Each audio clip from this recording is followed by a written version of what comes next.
En los primeros días de la Guerra del Pacífico, un capitán estadounidense se enfrenta a una amenaza inesperada, tanto para su submarino. En este momento, eso implicaba daños muy importantes. Como para su tripulación. Tenían muy poca información de los japoneses y de los primeros buques piquetes.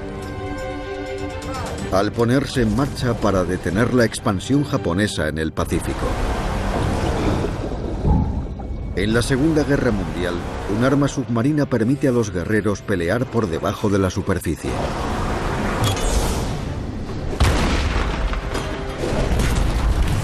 Con astucia, fuerza y tenacidad, sus enemigos contraatacan. Es una apuesta desesperada, revolucionaria y en ocasiones primitiva, para cambiar el curso de la guerra. Sus historias son leyenda. Segunda Guerra Mundial, Infierno bajo el mar 2, Guerrero herido. 10 de mayo de 1942. Un submarino estadounidense se acerca a su zona asignada en aguas japonesas. Sus vigías detectan un barco enemigo a tan solo 6 kilómetros de distancia. Avisa al capitán.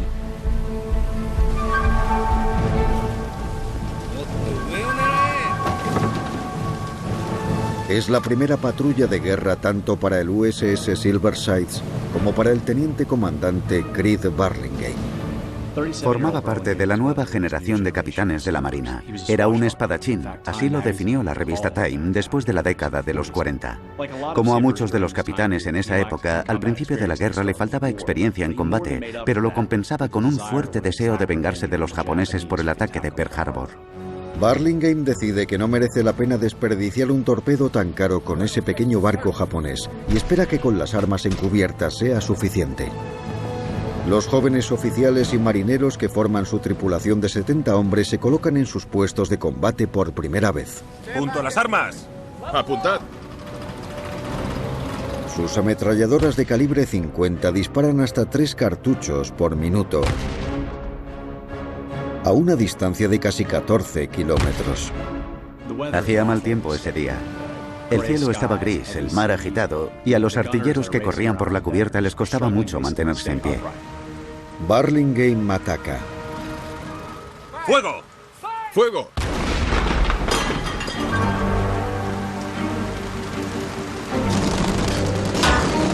Pero el barco japonés responde al ataque y comienza un intenso tiroteo. ¡Elevada 15! ¡Fuego! ¡Fuego! El Heavy Submarine número 5 es un barco de arrastre de madera de 131 toneladas. Hasta los barcos civiles como los pesqueros están listos para defender Japón. En ese momento Japón no tenía radares, por lo que la Armada Imperial japonesa usaba el sistema de aviación naval basado en tierra para patrullar sus zonas. Pero había huecos muy grandes, por lo que Yamamoto colocó varias líneas de barcos piquetes, sobre todo a unos 150 grados al este. La distancia entre Japón y esa zona es de unos 1.500 kilómetros, lo suficiente como para avisar con mucha antelación al país. ¡Fuego!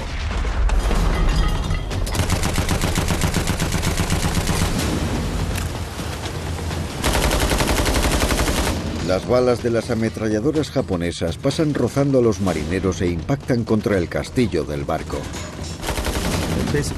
Básicamente lo que tenían eran ametralladoras y 2 o 3 cargas de profundidad. Y obviamente el sistema de radio. Creo que el Silver Sides no comprendía la misión de ese barco. Burlingame ha subestimado al enemigo.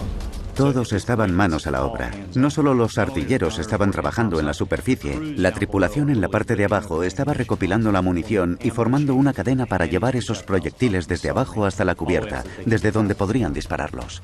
¡Fuego! ¡Arriba! Según se iba desarrollando el tiroteo, los disparos de la tripulación eran cada vez más precisos. Al final lograron perforar el barco de arrastre japonés y comenzó a arder, pero en vez de huir, cargó contra el Silver Sides. El Heavy Submarine sigue disparando al submarino con su ametralladora. La tripulación de cubierta tuvo que refugiarse. Las balas pasaban rozándoles. ¡Fuego!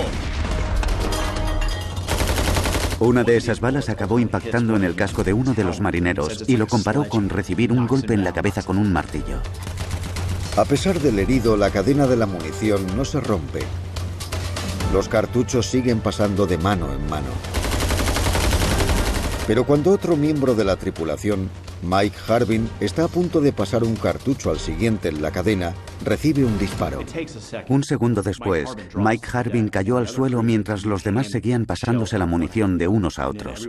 De repente todos pararon, miraron al suelo y se dieron cuenta de que Mike Harbin había muerto. La tripulación se queda congelada a pesar de que el tiroteo continúa. Para despertarlos, Worthington cogió su pistola y empezó a gritar a todo el mundo: «Volved a cargar las armas si no queréis que os dispare a todos». ¡Moveos! ¡Vamos, vamos! ¡Seguid disparando! ¡Más deprisa! ¡Vamos, vamos! ¡No paréis! ¡Seguid moviéndoos! ¡Vamos!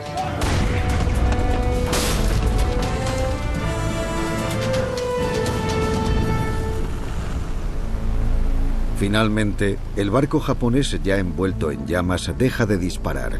Burlingame detiene el ataque. Espera que el barco de arrastre se hunda, pero no lo hace.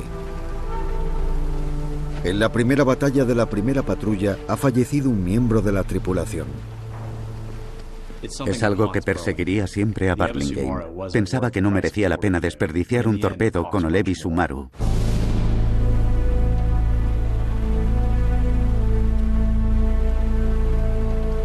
A lo largo de 1942, los japoneses intentan consolidar su poder en el Pacífico. Japón quería que la guerra durara lo menos posible. Australia era uno de los mayores obstáculos para los japoneses porque estaba muy cerca del mar de la China Meridional.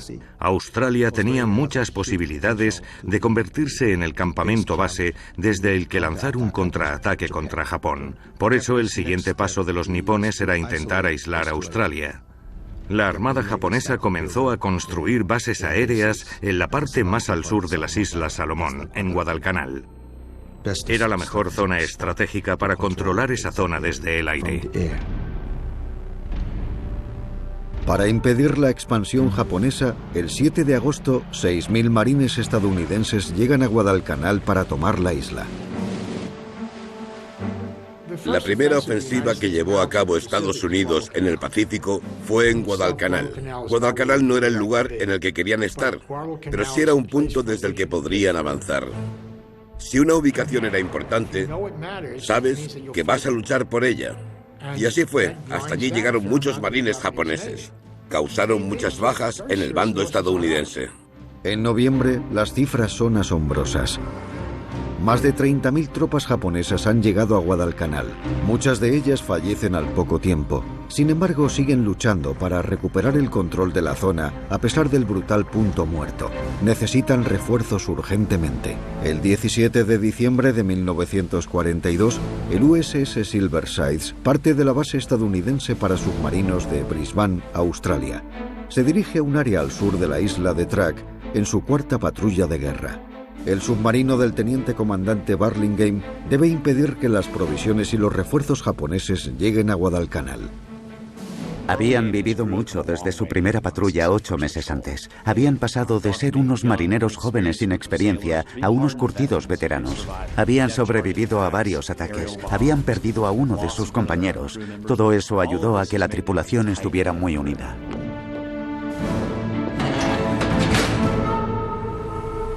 En el quinto día de la misión, el Silverside pasa por delante del fortín nipón de Rabaul, Nueva Bretaña. La idea de Japón, o Yamamoto, era cortar las comunicaciones entre Australia y Estados Unidos, además de garantizar la seguridad del mar de la China Meridional.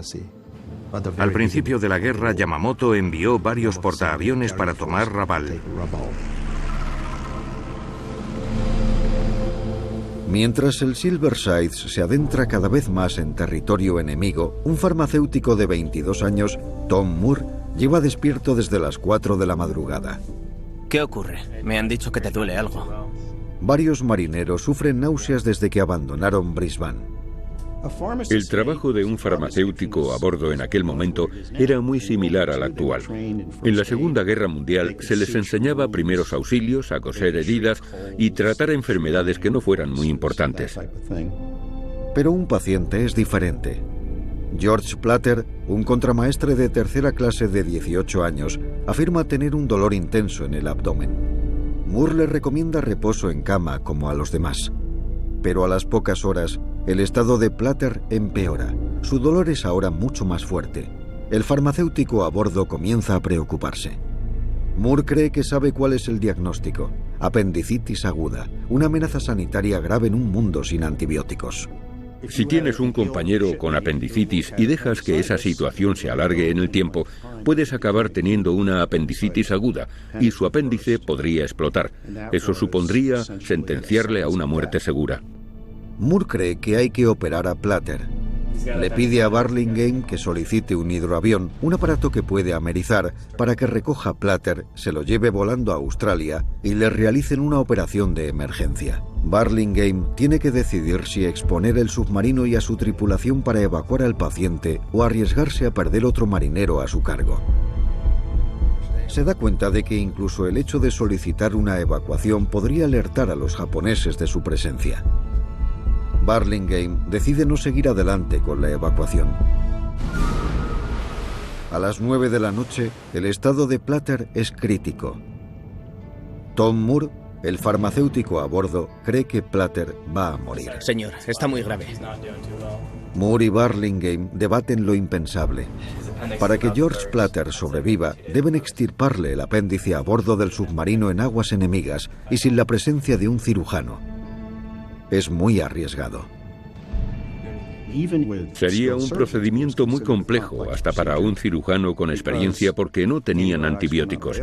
Podrías morir, aunque te operara un cirujano experimentado. Y Moore nunca ha operado a nadie. Hacerlo sin la formación necesaria va en contra de cualquier norma profesional y de las órdenes de la Marina. Haga lo que tenga que hacer. Sí, señor. La operación podría enfrentar a Moore a un tribunal militar, pero si no hace nada, Platter podría morir. Moore tiene que sopesar los pros y los contras y tomar una decisión. Diciembre de 1942. Un miembro de la tripulación del submarino estadounidense USS Silverside tiene apendicitis y puede que no sobreviva si no le operan. Sin un cirujano cerca, el farmacéutico a bordo se enfrentaría a un tribunal militar si realizara él mismo la operación. A pesar de todos los riesgos, Tom Moore decide seguir adelante con la operación. Preparan el submarino para convertirlo en un quirófano. En un submarino de la Segunda Guerra Mundial había pocas cosas estériles. Esos hombres respiraban gases procedentes del combustible todo el tiempo. El agua no era la mejor y era un entorno cerrado. Burlingame ordena que el Silverside se sumerja a unos 80 kilómetros de Rabaul, una base naval clave para los nipones. Deslizándose bajo las oscuras aguas, logran estabilizarse a unos 30 metros de profundidad. El submarino se encuentra ahora a merced de los barcos enemigos y la vigilancia aérea que rodea la zona. Vigilar un quirófano flotante se convierte en un proceso desesperante. El capitán del Silverside, el teniente comandante Chris Burlingame, ayudó a Tom Moore en todo lo que pudo. Le dijo: voy a sumergir el submarino a unos 30 o 40 metros para que esté estable y no se balancee. Voy a hacer todo lo posible para que tengas una plataforma inalterable. Moore realizará la operación con varios ayudantes. Un operador de radio, un guardavía, un artillero y el segundo al mando, Roy Davenport. Todos logran entrar en el estrecho quirófano. Una estrecha mesa rectangular atornillada al suelo para soportar el agitado océano será su mesa de operaciones. Algunos de los instrumentos que Moore tenía en el submarino eran hojas y un mango de bisturí. También tenía material de sutura y gasas que podía usar como esponjas. Pero no tenía ningún retractor, algo que iba a necesitar para la operación. Por eso le pidió a uno de sus compañeros que cogiera algunas cucharas para doblar sus mangos. Eso le serviría de retractores. También tenía novocaína que usaría como anestésico en la zona espinal. Moore va a usar 150 miligramos de novocaína. Conocía el procedimiento de la anestesia espinal porque lo había visto muchas veces. Puso al paciente de lado con la ayuda de uno de los miembros de su equipo y encontraron el punto exacto en el que tenían que inyectarle la anestesia. Le clavó la aguja y con mucho cuidado le inyectó parte del líquido con una jeringuilla para asegurarse de que era la zona adecuada y no se había topado con ningún vaso sanguíneo, porque si le inyectaba la novocaína en un vaso sanguíneo, el paciente podría morir. La zona era adecuada. Terminó de inyectarle toda la novocaína que había en la jeringuilla. Un minuto después, el paciente ya estaba dormido y pudo comenzar su trabajo. Bisturí. Moore calculó que la anestesia duraría 1 hora u hora y media. Pensaba que tenía tiempo suficiente para terminar la operación. Encontró el apéndice bastante rápido. Estaba pegado al intestino ciego y eso no era una buena señal. El apéndice está adherido al intestino de Plater. Despacio y con mucho cuidado, Moore logra extirpárselo. Tuvo que tener mucho cuidado para no perforar el apéndice que estaba lleno de pus y otros líquidos causados por la infección. La operación, que dura 30 minutos, parece haber salido bien. La tripulación se siente aliviada. Por debajo de la profundidad de periscopio, la única forma de vigilar el tráfico de la base japonesa de Raval es a través de hidrófonos, escuchando cualquier amenaza.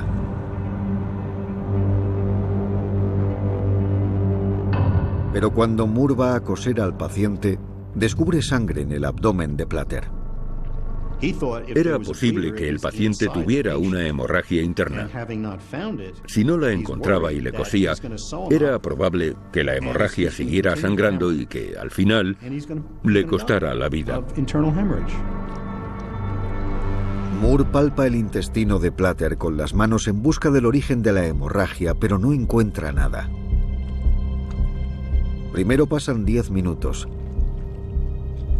luego 30,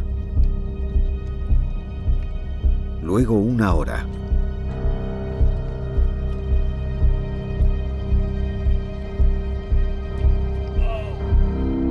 La anestesia está dejando de hacer efecto. Seguro que despertarte y ver que tienes el intestino fuera duele bastante. Y Plater empezó a quejarse, por lo que no creo que pasara mucho tiempo, hasta que alguien dijo: el paciente se está despertando y la operación no ha acabado. Moore le pide a Davenport, el segundo al mando, que abra un bote de éter para sedar a Plater. El éter es un elemento muy volátil. Tiende a expandirse por el suelo. Incluso en un quirófano es un material muy volátil, muy explosivo. Y los ventiladores estaban encendidos, por lo que cualquier cosa que pasara en ese entorno se iba a propagar por todo el submarino. Enseguida todas las personas del barco iban a oler el éter. Por eso no se recomienda el uso del éter en los submarinos. Nervioso, Davenport vierte una buena cantidad de éter sobre el paciente. Al instante, Stigall, el encargado de mantener la herida abierta usando las cucharas dobladas, empieza a sentirse mareado. Davenport echó el éter sobre la mascarilla, pero lo que no sabía, y es imposible saber si no te han formado al respecto, es que necesitas administrarlo a un ritmo muy lento. Si echas mucho de golpe, le estás dando al paciente demasiado éter. Los ayudantes sin experiencia de Moore suponen ahora otro riesgo más para el paciente.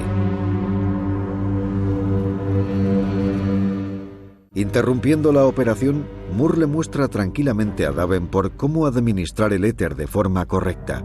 Con la dosis adecuada, Stigall también se siente mejor. Moore retoma la operación.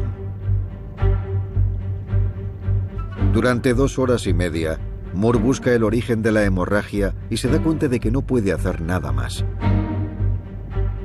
Comienza a coser a su paciente sabiendo que el desconocido origen del sangrado podría costarle la vida. Empezó a coserle, pero no estaba nada convencido de lo que hacía. Sabía que algo iba mal. No sabía de dónde venía toda esa sangre. Pero al coserle, de repente vio la causa del problema. La tenía enfrente. Era algo sencillo. Podía arreglarlo. Y lo hizo. Lo arregló en pocos segundos. Dejó de salir sangre. Respiró aliviado por no haber dejado a su paciente con una hemorragia interna. Imaginaos en esa situación. Se te ha pedido que salves una vida humana y hay muy pocas cosas que puedas usar para ello, excepto tus conocimientos y tu buena suerte. Lo que hizo Tom Moore ese día fue algo heroico. De eso no cabe ninguna duda. Heroísmo es la única palabra con la que puedo describir lo que hizo. Casi 4 horas después de haberse sumergido para llevar a cabo la operación, Burlingame ordena que el submarino vuelva a la superficie. Las baterías tienen que recargarse. Poco después de las 3 de la mañana, los vigías detectan un barco oscuro. Todos coinciden en que parece un submarino. Burlingame lo observa para intentar identificarlo. Creía que podía ser otra embarcación estadounidense, por lo que se dirigió al oeste. Pasó por una zona iluminada por la luna y los vigías del otro barco le descubrieron. El otro barco gira hacia el Silver Sides y comienza a acercarse a él. Los vigías informan de que se está aproximando. Burlingame ordenó que enviaran una señal de reconocimiento en código Morse con las luces. El barco continúa acercándose. La respuesta a su segunda señal es una luz verde. No es código Morse. No hay duda, es una embarcación enemiga. Burlingame ordena avanzar a máxima velocidad para huir del barco. Después indica a la tripulación que se coloquen en sus puestos para preparar los torpedos de popa. Cuando su perseguidor ya está a unos 4 kilómetros de distancia, el Silver Sides ataca.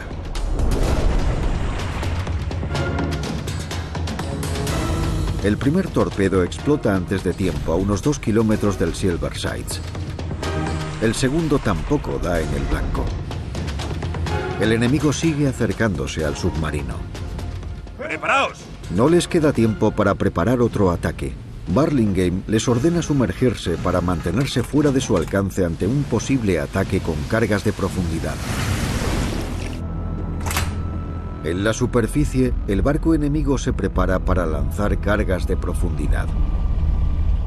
Los submarinos son invisibles si estás en la superficie. Por eso, si quieres atacar un submarino sumergido, tienes que encontrar la forma de acercarte a él, aunque no sepas exactamente dónde está. Durante la Primera Guerra Mundial, los británicos descubrieron que si explotas algo muy cerca de un submarino, puedes hundirlo. El agua actúa como un martillo y lo perfora. Por eso inventaron las cargas de profundidad, que son una especie de explosivo. Están diseñadas de tal forma que cuando alcanzan una profundidad determinada estallan. La tripulación escucha el clic inconfundible de una carga de profundidad antes de explotar. Algunos hombres lo han descrito como el ruido que hacen 2 piedras al chocar. En ese momento, todos los que están a bordo del submarino se preparan y esperan a que la carga explote. La primera de las 4 cargas de profundidad explota delante de la popa del Silver Sides.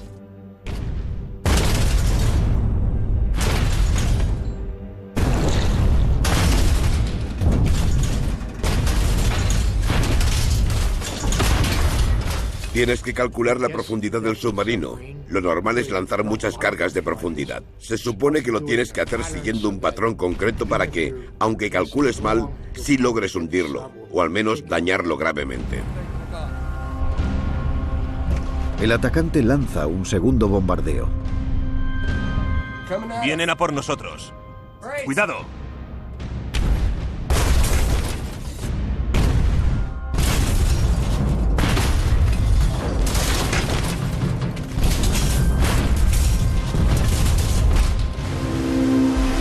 El enemigo, a 90 metros por encima, intenta localizar el submarino sumergido. Para ello usa los pulsos electromagnéticos de su sistema de sonar. El Silver Sides debe escapar de esta nueva amenaza y volver a su misión: impedir que los barcos japoneses lleguen a Guadalcanal. Sudoeste del Pacífico, diciembre de 1942.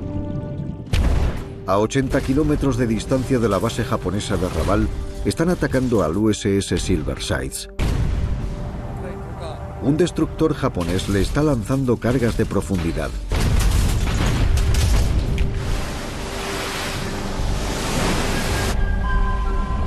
El barco se ha detenido encima de él y lo está buscando por sonar. La tripulación oye el barco que está encima de ellos. Lo escuchan en silencio.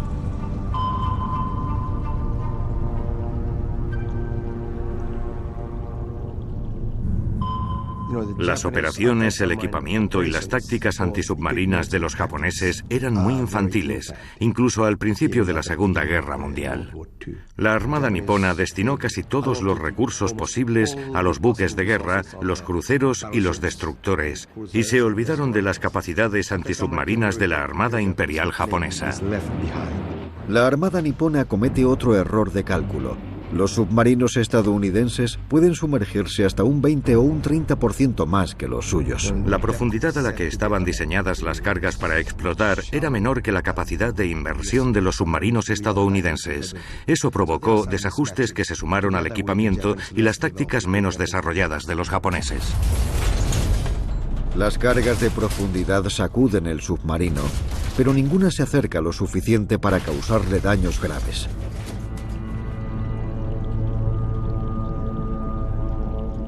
Al llegar la mañana, el submarino se eleva a la profundidad de periscopio. Sin embargo, el destructor vuelve a avanzar hacia ellos y les obliga a sumergirse más. En esta segunda aproximación, el capitán por fin logra observar detenidamente a su atacante. Es un destructor de 2 chimeneas. Burlingame piensa en contraatacar, pero está muy lejos. Observa cómo el destructor desaparece en el horizonte.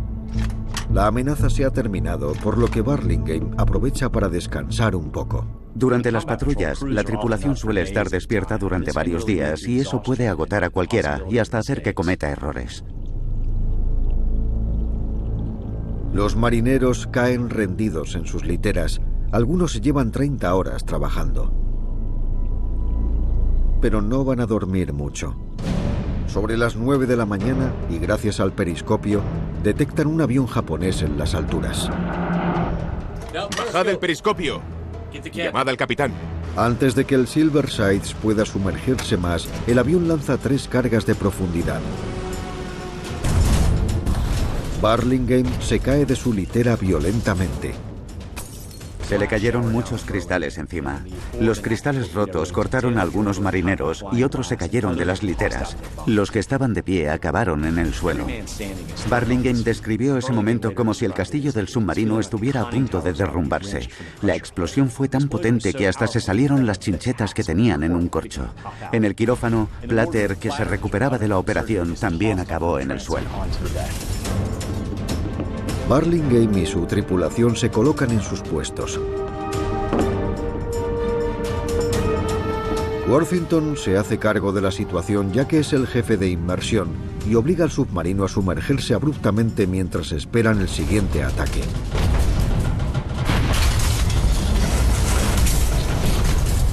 Una explosión ha destrozado una tubería en la sala de bombas. En la sala de control, Worthington descubre otro problema. Los alerones de proa están atascados. Movedlos a mano. 2 conjuntos de alerones de inmersión, uno en la popa y otro en la proa, controlan la inclinación del submarino moviéndolo hacia arriba y hacia abajo. Los alerones de proa se han atascado obligando al submarino a realizar una inmersión muy pronunciada. El problema con los alerones de proa es que si sigues avanzando y están atascados, no vas a poder dejar de sumergirte. Puedes intentar controlarlos mediante unas ruedas que te permiten ajustarlos, aunque no se suelen usar porque suponen un gran esfuerzo físico. Worthington y su tripulación luchan por reajustar manualmente los alerones de proa. Más rápido. Los submarinos están diseñados para funcionar hasta una cierta profundidad, porque su estructura solo puede soportar un máximo de presión acuática. Normalmente cada submarino tiene lo que se llama profundidad comprobada, y por debajo de ella está la denominada profundidad de destrucción. Si la sobrepasas, se acabó. Deben retomar el control del submarino antes de que sea demasiado tarde. Diciembre de 1942. En la zona sudoeste del Pacífico, un submarino estadounidense se sumerge sin control tras un ataque con cargas de profundidad. Hay que mover los alerones de proa. ¡Vamos!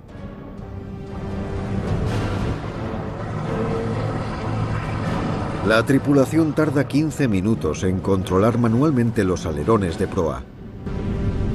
El submarino se estabiliza muy cerca de su profundidad de destrucción.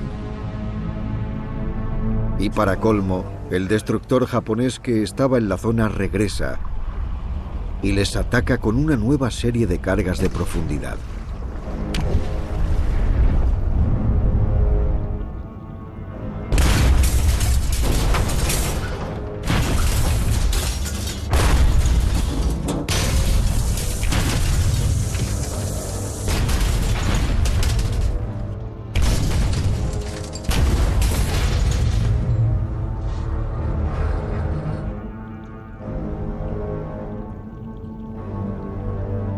Finalmente, el ataque del destructor llega a su fin.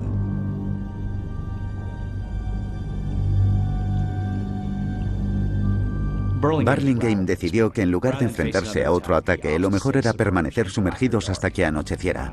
Posteriormente confesó que ese había sido el día más desagradable de su vida. También reconoce el mérito de Platter diciendo: estaba convaleciente mientras lanzamos un torpedo, nos atacaron 2 veces con cargas de profundidad, realizamos 2 inmersiones bruscas y sufrimos un ataque aéreo que provocó que se cayera la litera. Sorprendentemente, George Platter vuelve al trabajo tan solo 6 días después de la operación.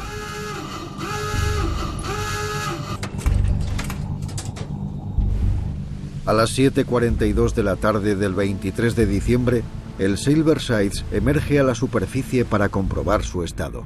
Informe de daños. Al principio, el Silver Sides tenía daños que parecían muy graves. Lo peor lo habían provocado las cargas lanzadas desde el avión. Las antenas estaban destrozadas y el periscopio se había roto. En aquel momento aquello se describió como daños muy importantes. Según fue avanzando la guerra, eso se acabó denominando daños superficiales. A pesar de los problemas, el Silver Sides puede seguir avanzando por sí mismo. Los motores seguían funcionando y aún podían trasladarse a mucha velocidad por la superficie.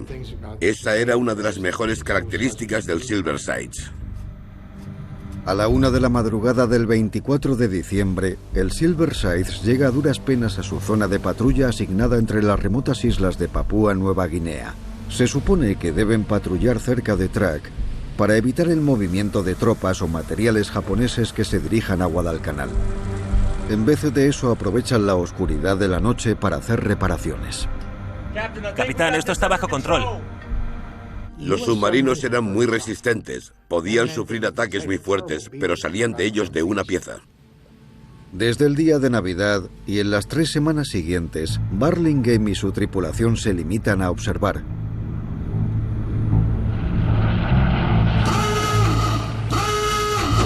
Y a sumergirse cuando pasan aviones por encima del submarino. El 18 de enero su suerte cambia al fin. Mientras el Silver Sides patrulla a 150 kilómetros al sudoeste de Track, sus vigías detectan un gran petrolero. Decidle al capitán que suba. Los petroleros son importantes porque el petróleo es importante. Así era en la Segunda Guerra Mundial y así sigue siendo hoy en día. Si logras cortar el suministro de petróleo, se acaba el juego. En el caso de los japoneses, los petroleros eran aún más importantes porque Japón no produce nada de petróleo. Por lo tanto, tiene que venir de cualquier otro sitio. El petrolero avanza en zigzag junto a un buque escolta. El Silver Sides comienza a acercarse a él bajo la superficie alrededor de las 2:20 de la madrugada. Junto a los torpedos. A las 2:55, el Silver Sides ya está en posición. Los 4 conductos de popa están cargados y listos para disparar. ¡Fuego!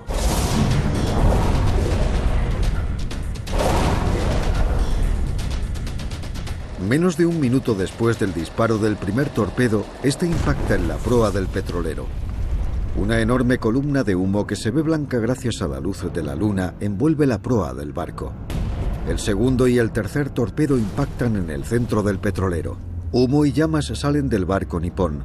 Burlingame calcula que su chimenea mide al menos 60 metros.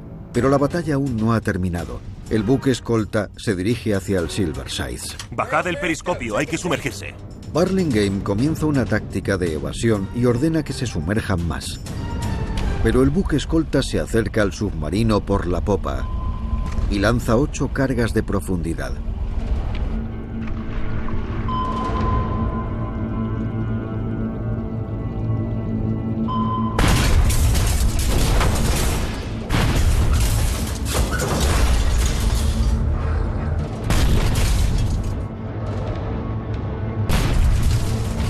Las detonaciones destrozan varios dispositivos y rompen una junta. Sin esa junta, el aire sale a la superficie, revelando su posición al buque escolta japonés. El barco enemigo lanza otra serie de cargas de profundidad que causan aún más daños al submarino.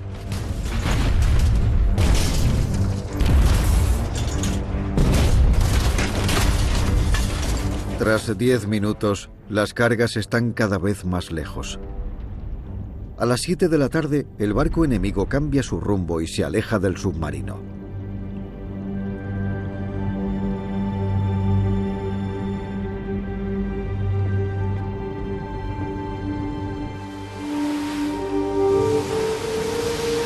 Después de unas cuantas reparaciones más, el Silver Sides puede volver al trabajo.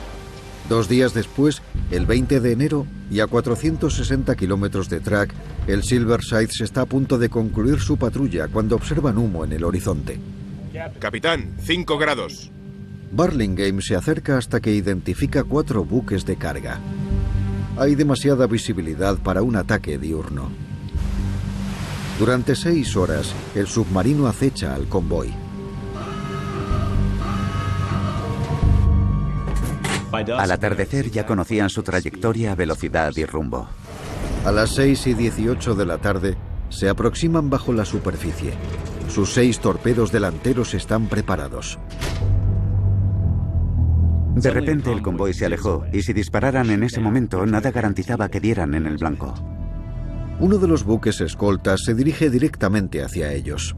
Han descubierto nuestra posición. La situación cambió en muy poco tiempo. De repente todos los barcos se estaban colocando unos delante de otros. Si Burlingame quería disparar, tenía que hacerlo ya.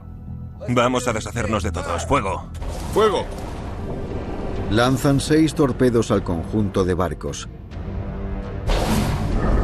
Al mismo tiempo, uno de los barcos enemigos se acerca al submarino. Burlingame baja el periscopio y ordena una inmersión más profunda. Justo antes de comenzar la inmersión, la tripulación escucha el sonido de 5 torpedos impactando en el blanco, seguido del ruido de varios barcos partiéndose.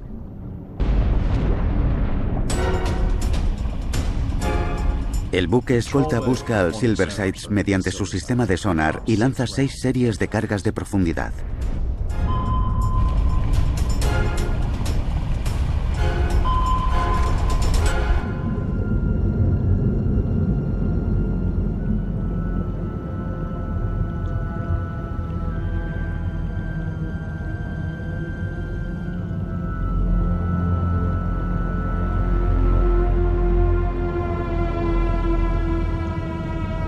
La tripulación no sabe que una amenaza mayor acecha al submarino. Mientras escuchan cómo impactan 5 de sus torpedos, no saben que tendrían que preocuparse y mucho por el sexto. Vamos a deshacernos de todos. ¡Fuego! ¡Fuego! A unos 450 kilómetros al sur de Track, el USS Silver Sides dispara 6 torpedos a un convoy japonés. La tripulación cree que ha hundido 3 barcos. Al estar por debajo de la profundidad de periscopio, no pueden confirmar su presentimiento. La Marina les reconoce un hundimiento y 2 barcos con daños graves. Su ataque ha provocado otra serie de cargas de profundidad enemigas. Descubren otra fuga potencialmente peligrosa de aire. El Silver Sides ha sobrevivido, pero ¿a qué precio? El Silver Sides tenía tantos problemas después de todos los ataques que había sufrido que estaba empezando a ser una carga. La principal ventaja táctica de un submarino es su habilidad para esconderse, pero como las burbujas de aire delataban su posición, había perdido esa ventaja táctica. Deben encontrar una solución. Descubren que 5 de los torpedos salieron disparados de sus conductos, pero que el sexto aún estaba colgado de la proa. Es una bomba a punto de estallar. Burlingame tiene un problema muy grave. Debe expulsar el torpedo sin que explote. Si algo sale mal al disparar un torpedo y, por ejemplo, se queda pegado al conducto, siempre existe el riesgo de que estalle por algo que hagas. Un solo torpedo sería suficiente para destrozar la parte delantera del submarino y hundirlo. El plan es muy poco habitual, pero puede ser su única esperanza. Burlingame disparará el torpedo de nuevo, a la vez que se alejan de él a máxima velocidad. El riesgo de que el torpedo explote es muy elevado, pero es lo mejor que pueden hacer para deshacerse del proyectil defectuoso. En todo el submarino la tripulación estaba callada y esperaba ansiosamente para ver si el plan funcionaba o no. Retirada de emergencia. El submarino tiembla cuando ponen los motores diésel marcha atrás a máxima velocidad.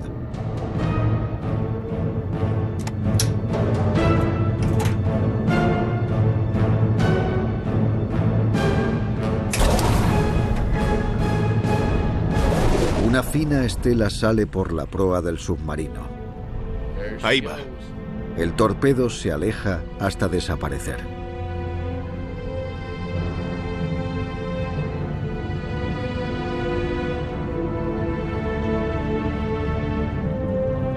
A causa de los problemas mecánicos, Burlingame decide abandonar la zona de patrulla 2 días antes de lo estipulado.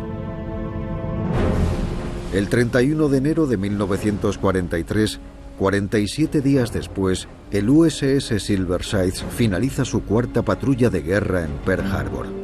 El Silverside se ha acercado demasiado al enemigo y lo ha acabado pagando. Sin embargo, a pesar de una sucesión de desastres, el buque y su tripulación han sabido sobreponerse.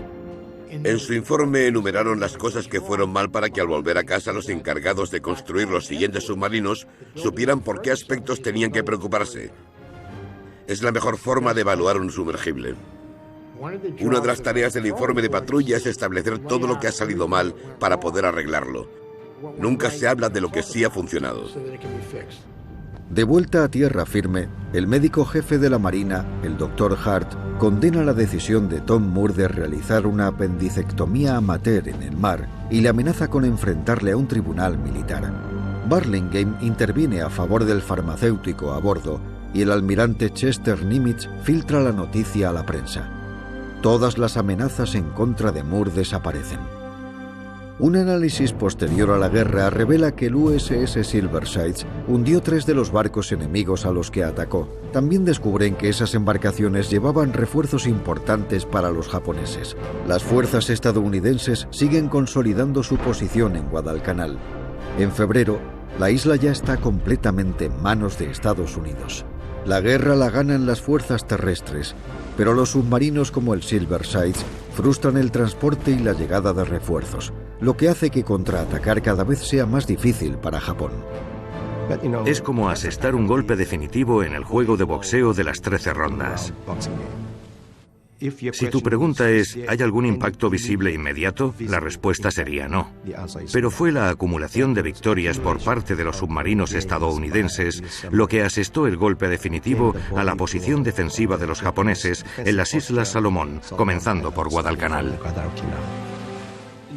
En 1943, las lecciones que habían aprendido hicieron que los capitanes comenzaran a dar lo máximo de ellos mismos. Tras una completa reforma, ordenan a Burlingame y al Silverside que patrullen de nuevo. Lo que vieron era un submarino muy dañado, pero esos daños no eran críticos.